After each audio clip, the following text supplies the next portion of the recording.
Advocate Rajesh Kamble खून खटल्याकडे आता सर्वांचेच विशेष लक्ष लागून राहिले असून या खटल्यात नेमक्या कोणत्या घडामोडी घडणार याबाबत वकील क्षेत्रात चर्चेला चांगलेच उधाण आलंय। या खटल्याची पूर्वनियोजित सुनावणी गुरुवारी पार पडली, त्यामुळे दिवसभरात सोलापूर जिल्हा न्यायालयात याच सुनावणीबाबत प्रामुख्याने चर्चा झाल्याचं दृश्य निदर्शनास पडलं। या प्रकरणासाठी विशेष सरकारी वकील ॲडव्होकेट उज्ज्वल निकम हे सोलापुरात आले होते। या दरम्यान त्यांनी सीबीआयचे नवनियुक्त वकील तथा सोलापूर जिल्हा सरकारी वकील ॲडव्होकेट प्रदीप सिंग राजपूत यांच्याकडून खटल्याबाबत पूर्व आढावा जाणून घेतला व जिल्हा सरकारी वकील ॲडव्होकेट प्रदीप सिंग राजपूत यांची सीबीआयच्या विशेष वकीलपदी निवड झाल्याबद्दल पुढील वाटचाली शुभेच्छा दिल्या। विशेष सरकारी वकील ॲडव्होकेट उज्ज्वल निकम यांची सोलापूर जिल्हा न्यायालयात अनेक नवोदित वकिलांनी भेट घेतली व पुष्पगुच्छ देऊन मार्गदर्शनही घेतलं।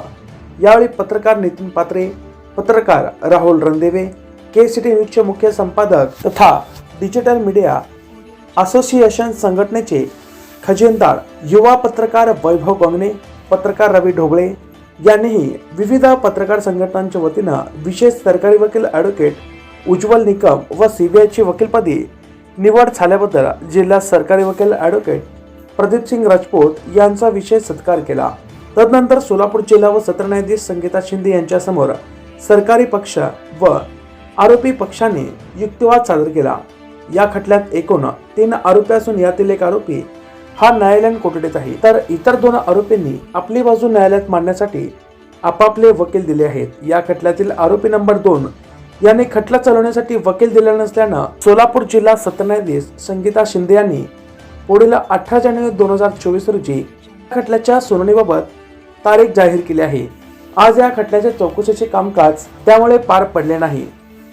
आरोपी नंबर 2 याने पुढच्या सुनावणीवेळी वकील देण्याचे सांगितले, त्यामुळे पुढील कामकाज हे 18 जानेवारी 2024 रोजी होणार असल्याची माहिती जिल्हा सरकारी वकील ॲडव्होकेट प्रदीप सिंग राजपूत यांनी प्रसारमाध्यमांशी बोलताना दिली।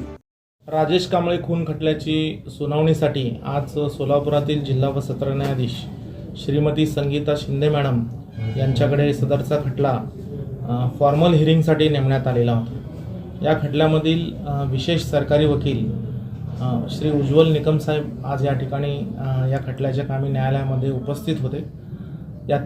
यामध्ये एकूण 3 आरोपी आहेत, त्यातला एक आरोपी हा न्यायालयीन कोठडीमध्ये आहे, इतर 2 आरोपींची जामिनावर सुटका झालेली आहे।